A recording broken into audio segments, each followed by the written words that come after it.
All right, I wanted to come on here and do a quick kind of tutorial video for eBay to show you exactly how to find out how much something is selling for.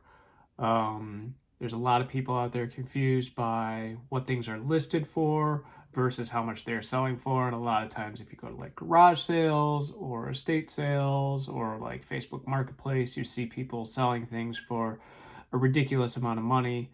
And that's not necessarily what they're actually selling for, but it might be what they're listed for on eBay.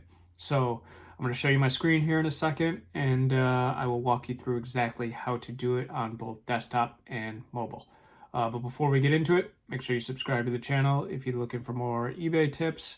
I also talk about crypto and AI and things like that, but right now the majority of it is eBay and how to make money on eBay and how to do certain things and tips and tricks and things like that. So make sure you check out the other videos in the channel and subscribe.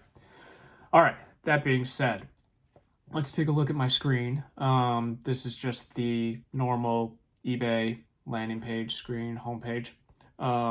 We're going to use, since it's Halloween, we're going to use this Nightmare on Elm Street VHS double disc remastered limited collector's edition as our example, so we can find out how much it is actually worth.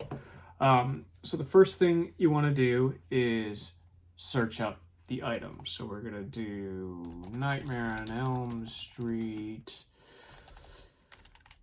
2 tape VHS. Just basic, just to see if we can get some listings here. Okay, so obviously that came up with a bunch of other stuff. So Nightmare on Elm Street 2 is going to be in here, so you can filter down this way if you want to, but we're just going to kind of scroll through and see if we can find it. So here we go. This one is being sold for $27.99 plus $4 shipping. This one's being sold for $24 with $5 shipping. This one $27. Someone here, brand new sealed, is selling it for $125. So that's the other thing. You got to look at the condition and make sure it's in the same condition as yours. So like mine is definitely not sealed. So it's definitely not worth $125, but you might come in, run into someone trying to sell this and be like, well, I saw it on eBay and it was selling for $125. No, it's not. This one's listed for $31. We're going to sort and see which one is selling for the highest. Like, yeah, okay. Like, see, this guy here has his for $79.88, and it's not even new. It's pre-owned. Mine looks like it's in better condition. It doesn't have as much wear down here and whatever. So this is why you got to be careful about sold versus listed. So to figure out what it's actually selling for, we're going to scroll down on the left here. You got all these filtered options. And we're going to go all the way to the bottom, and we're going to click sold items. This is going to show us exactly how much things have sold for over the last 30, 90 days or whatever. So this is the highest one. Obviously, this isn't what we're looking for. This is a set of all of the Nightmare on Elm Streets. So we're going to try and find a single cut here. So this is the same one. So it was listed for $25 and someone accepted an offer. So it was sold for less than $25 plus $4 shipping. Sold for $24.20 plus $4 shipping. $24.99. So roughly you could take those into account and be like, all right, depending on the condition, this is probably worth around $25 to $30 with shipping. I would probably list slightly higher and offer free shipping, and then lower the price every once in a while. To do this on mobile, to find out what something is actually selling for, it's a little different. So I'm not going to show you my phone because I'm recording on it, but I will bring up the mobile version of eBay here, and we'll refresh back. So this is the mobile version. It's very similar to the app if you use the app. So we're going to do Nightmare on Elm Street VHS tape, so the same thing.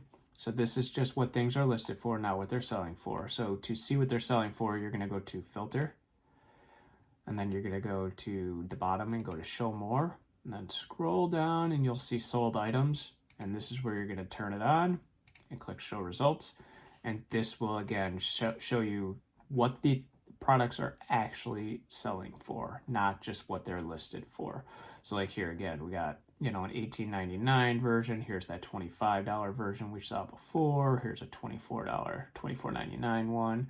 So this is where you're going to find out exactly what items are selling for and not what people are listing them for.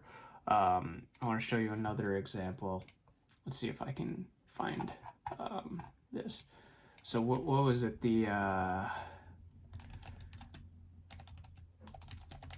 This Princess Diana Beanie Baby. So they're selling for, you know, $12, $20. So some of these are still selling for actually more than I thought they would. But there are listed ones for 2,000. I don't know why I changed my view here. But they're listed for ridiculous amounts of money. And this is not what, this is not what they are selling for, right? Like $8,000, whatever, $507,000, $7,000. Like, this is where you read those articles and people are like, oh, do you have those old toys laying around? They could be worth thousands. No, they're not. People have them listed for this amount of money, hoping to find someone that doesn't know what's going on and that'll buy them. But they are definitely not worth $1,000, like I said. You go to the sold listings and you could see, let's see the highest first here. So, all right, there's no way these actually sold for this. I don't know why they're, you know, this doesn't make any sense, honestly. So this is also stuff you got to be careful of. I'm going to look into these Diana Beanie Babies a little bit more because this is very surprising to me. But usually you don't see them actually sold for this high amount. Maybe this one is. Maybe there's something rare about this pellets version or the Canadian version, or what do we got up here? Polyester with PE. I don't know, like, why this one sold for as much as it did. Yeah, it just doesn't make sense to me. So, I mean, my wife has these in a box up in the attic. Like, we have a ton of these. So, I don't know. In most cases, 99% of the time, the sold listings is what is going to show you an accurate price, and stuff that's listed. If it's listed for an insane amount of money, make sure you check the sold listings and you don't just go off by what they're listed for. And if you go to garage sales and someone's like, oh, I saw this, you know, it's worth this amount of money on eBay, and you think that price just isn't quite right, pull up the sold listings on eBay and go through it that way. But always look at the sold listings. Do not rely on just what the price is listed for. I can put whatever price I wanted to on an item and it could sit there for years and never sell. So the sold price is where it's at, and that'll give you a better idea of what something is worth. You can always price it slightly above or slightly below, depending on the condition, how quickly you want to move it, and things like that. But that'll give you a good place to start and a good idea of what the item is actually worth. So that's all I got for you right now. If you like this eBay content and you want more, make sure you check out the channel, and I post eBay stuff every week. Like I said, I do crypto and AI and other money-making things, just kind of tracking what I'm doing with that kind of stuff. So yeah, subscribe, and we'll see you next time.